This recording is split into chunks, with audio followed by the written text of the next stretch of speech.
नमस्कार साथियों, प्रिय विद्यार्थियों, देखिएगा हम बात कर रहे थे राष्ट्रपति की शक्तियों के बारे में और राष्ट्रपति की पावर के बारे में हम चर्चा कर रहे थे। लास्ट क्लास में जो है राष्ट्रपति की यानी कि आपातकालीन शक्तियों के बारे में चर्चा कर चुके थे। उसके बाद में अगली क्लास के लिए मैंने उन्मुक्त एवं विशेष अधिकारों के बारे में चर्चा करने के लिए आप लोगों को टॉपिक डलवाया था। तो आप लोग टॉपिक डालिएगा उन्मुक्तियां एवं विशेष अधिकार। उन्मुक्तियां एवं विशेष अधिकार।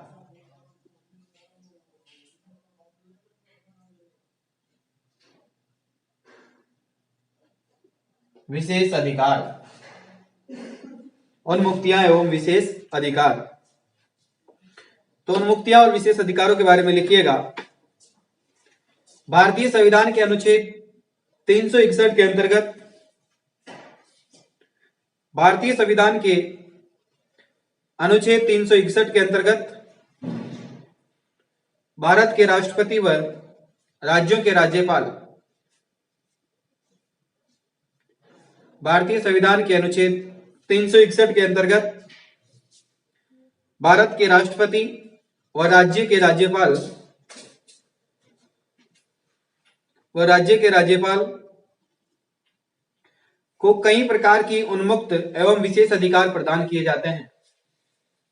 अनुच्छेद 361 के तहत क्या करते हैं, राष्ट्रपति और राज्यपालों को जो है उन्मुक्त विशेष अधिकार जो है उनको प्रदान किए जाते हैं। कुछ विशेष अधिकार होते हैं उनके भी। आगे लिखिएगा, राष्ट्रपति या राज्यपाल के विरुद्ध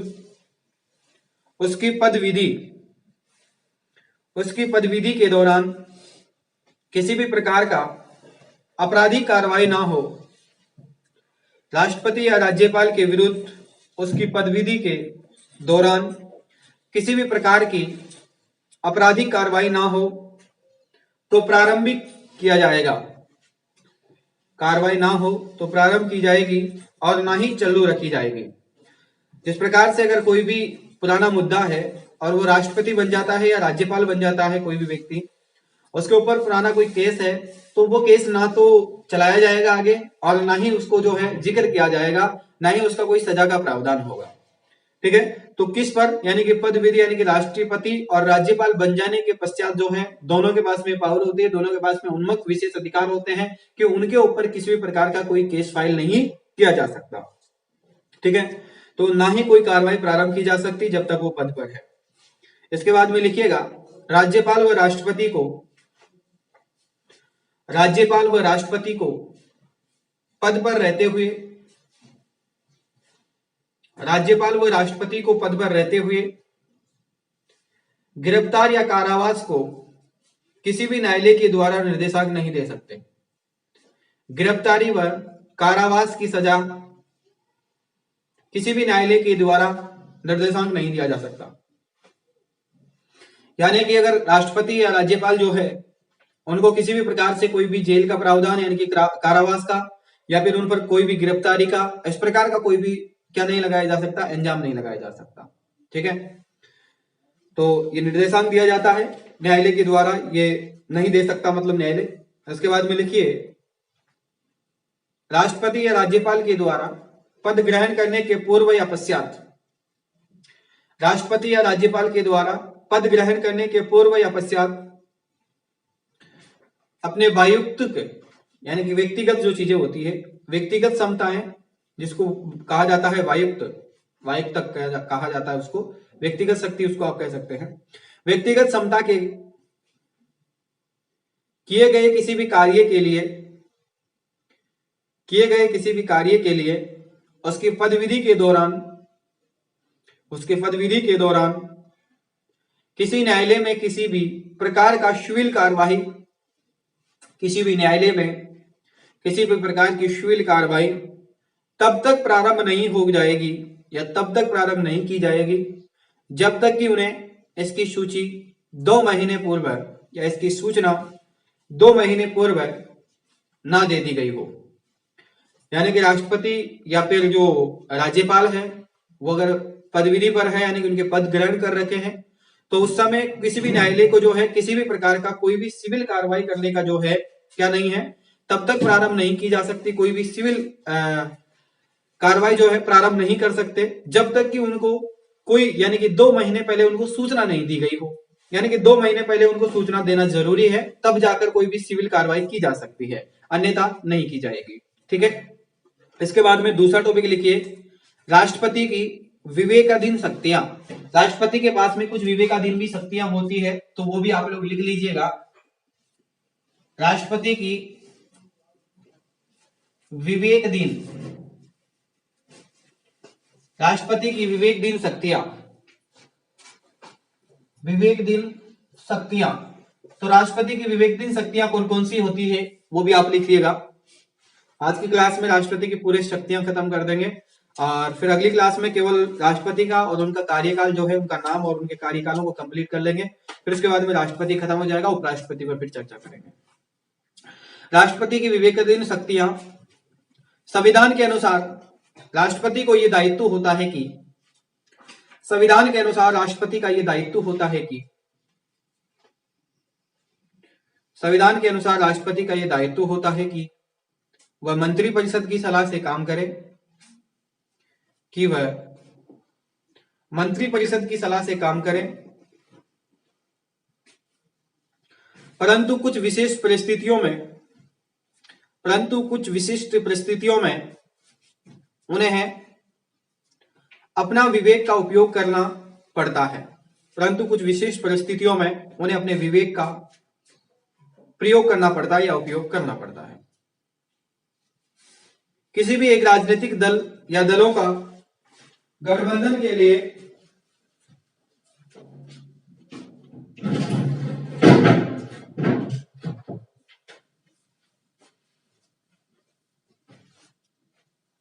किसी भी एक राजनीतिक दल या दलों के गठबंधन को या गठबंधन का लोकसभा में स्पष्ट बहुमत नहीं प्राप्त होने की स्थिति में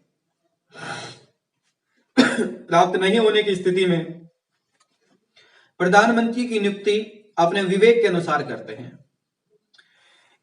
यानी कि राष्ट्रपति के अनुसार जो है, राष्ट्रपति का यह दायित्व होता है कि वो कोई भी मंत्रिपरिषद की सलाह से काम करे, परंतु कोई विशिष्ट परिस्थितियों में उन्हें विवेक का भी उपयोग करना पड़ता है। यानी कि ऐसी हालात हो कि राजनीतिक समस्याएं हैं, राजनीतिक परिस्थिति में जो है बिगड़ी हुई है या राजनीतिक हालात ठीक नहीं है, तो उस समय अपना स्वयं विवेक का भी जो है शक्तियां प्रदान की गई है उसको, स्वयं विवेक से भी वो काम कर सकता है।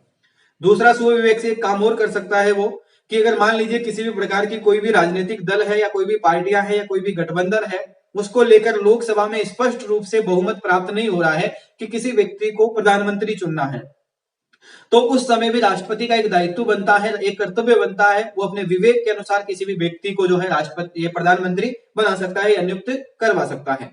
ठीक है, तो विवेक के अनुसार नियुक्त करता है, ऐसा है। इसके बाद में नोट लगा के लिखिएगा। कुछ संविधान विशेषज्ञों के द्वारा भारतीय राष्ट्रपति को,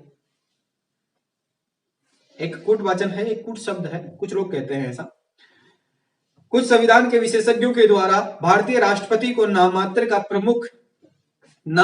प्रमुख यानी कि कठपुतली, राष्ट्रपति को कठपुतली या रबड़ की मोहर की संज्ञा प्रदान करता है, जो कि सही नहीं है। इस प्रकार से राष्ट्रपति को जो है रबड़ की मोहर कहना, राष्ट्रपति को कठपुतली कहना, यह उचित नहीं है भारतीय संविधान के अंतर्गत।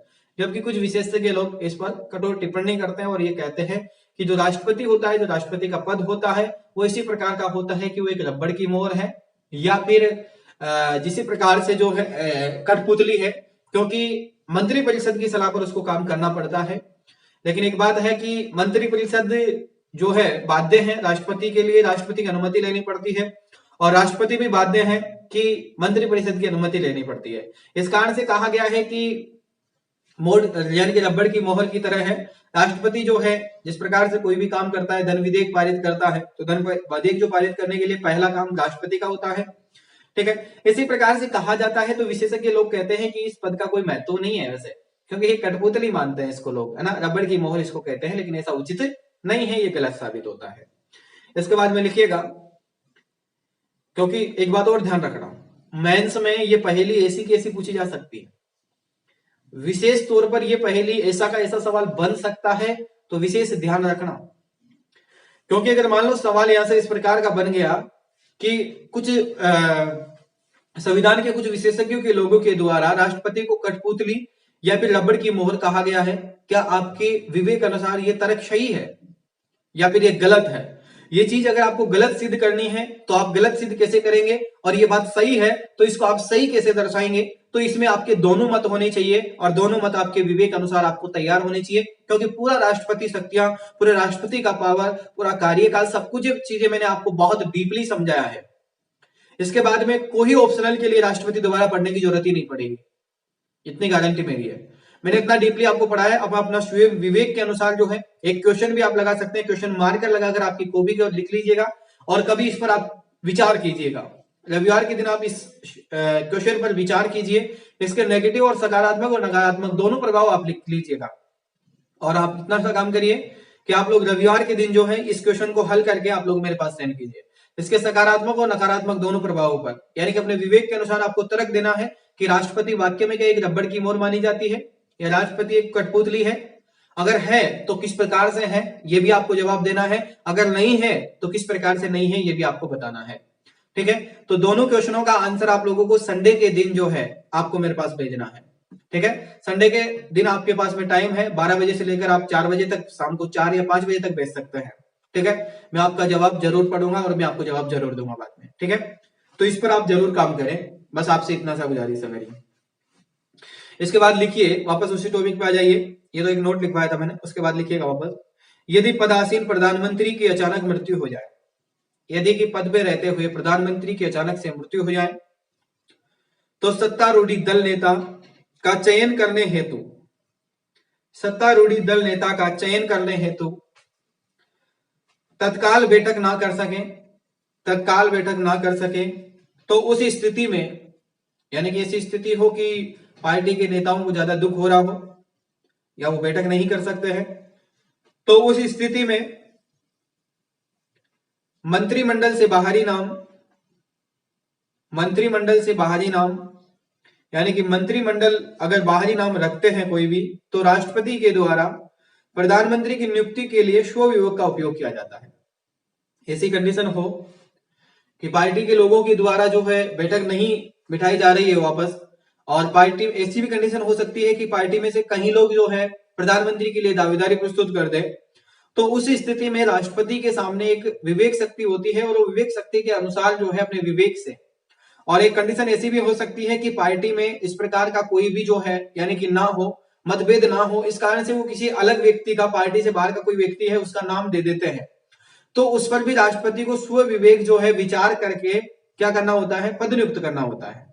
ठीक है, तो ये राष्ट्रपति के बाद में स्व विवेक शक्तियां हैं, तो इसके आधार पर भी राष्ट्रपति प्रधानमंत्री की नियुक्त कर सकता है, क्योंकि अगर मान लीजिए अचानक ऐसे ही मृत्यु हो जाए, ऐसा समय आपको पता हो तो इंदिरा गांधी के समय आया था, उसके बारे में कभी बाद में चर्चा करेंगे, ऑप्शनल पर चर्चा करेंगे, इतनी डीपली यहां पर चर्चा करने की जरूरत नहीं है आप लोगों के लिए। आगे लिखो, यदि मंत्रिपरिषद ने लोकसभा में विश्वास खो दिया हो, यदि मंत्रिपरिषद ने जो है लोकसभा के अंदर विश्वास खो दिया हो, परंतु वह त्यागपत्र देने के लिए तैयार ना हो, परंतु वह त्यागपत्र देने के लिए तैयार नहीं हो, तो उस स्थिति में मंत्रिपरिषद को बर्खास्त करने के संबंध में भी राष्ट्रपति द्वारा सुविवेक का उपयोग किया जाता है।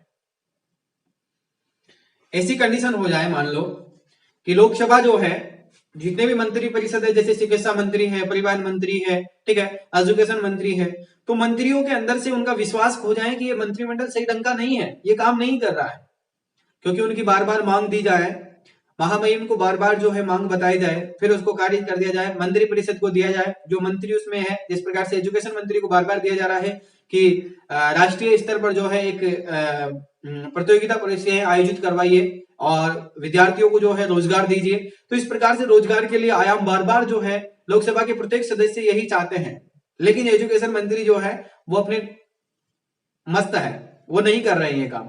तो इसी कंडीशन में क्या होता है कि राष्ट्रपति जो है अपना सुविवेक का भी उपयोग करता है, और अगर मान लीजिए लोकसभा के सदस्यों ने मंत्रिपरिषद से अपनी शक्ति खो दी है, अपना विश्वास खो दिया है, तो उस कंडीशन में जो है और मंत्री परिषद जो मंत्री है वो अपना पद को नहीं त्यागना चाह रहे हैं, अपने पद को छोड़ना ही नहीं चाह रहे हैं, ठीक है, उनको पद से मोह हो गया है। तो ऐसी कंडीशन में क्या होता है कि राष्ट्रपति पूरा मंत्री परिषद को बर्खास्त कर सकता है, ये उसके स्वयं विवेक के अनुसार एक शक्ति दी गई है, ठीक है। आगे लिखो,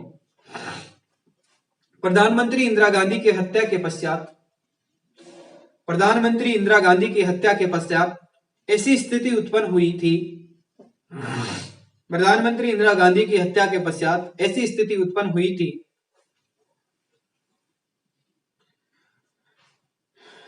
उस समय जैव विट्टो का प्रयोग करने में राष्ट्रपति अपने विवेक का उपयोग करता है। ऐसी स्थिति उत्पन्न हो गई थी, मंत्री बर्खास्त करना पड़ा था इंदिरा गांधी के समय में भी, और इसी प्रकार से जैव जो विट्टो होता है उसका प्रयोग भी राष्ट्रपति अपने विवेक के उपयोग पर ही करता है, अपने विवेक अनुसार ही पॉकेट की जो शक्ति होती है उसका प्रयोग करता है। आगे लिखो, अनुच्छेद 74 के अनुसार, अनुच्छेद 74 के 1 के अनुसार राष्ट्रपति मंत्री परिषद से अपनी सलाह पर, राष्ट्रपति मंत्री परिषद से अपनी सलाह पर पुनः विचार करने की अपेक्षा कर सकता है। राष्ट्रपति मंत्री परिषद से अपनी सलाह पर पुनः विचार करने की अपेक्षा कर सकता है। क्या कर सकता है? मंत्री परिषद अपनी सलाह पर पुनः विचार करने की अपेक्षा की जा सकती है। आगे लिखिए, राष्ट्रपति अनुच्छेद 78 के ख के अनुसार, राष्ट्रपति अनुच्छेद 78 के ख के अनुसार या ख के तहत संघ के क्रियाकलापों को या संघ के क्रियाकलाप के प्रशासन और विधान संबंध में, क्रियाकलाप के प्रशासन और विधान संबंध में जानकारी मांग सकता है, प्रशासन की और विधान संबंधित जानकारी प्राप्त कर सकता है, यह भी अधिकार होता है।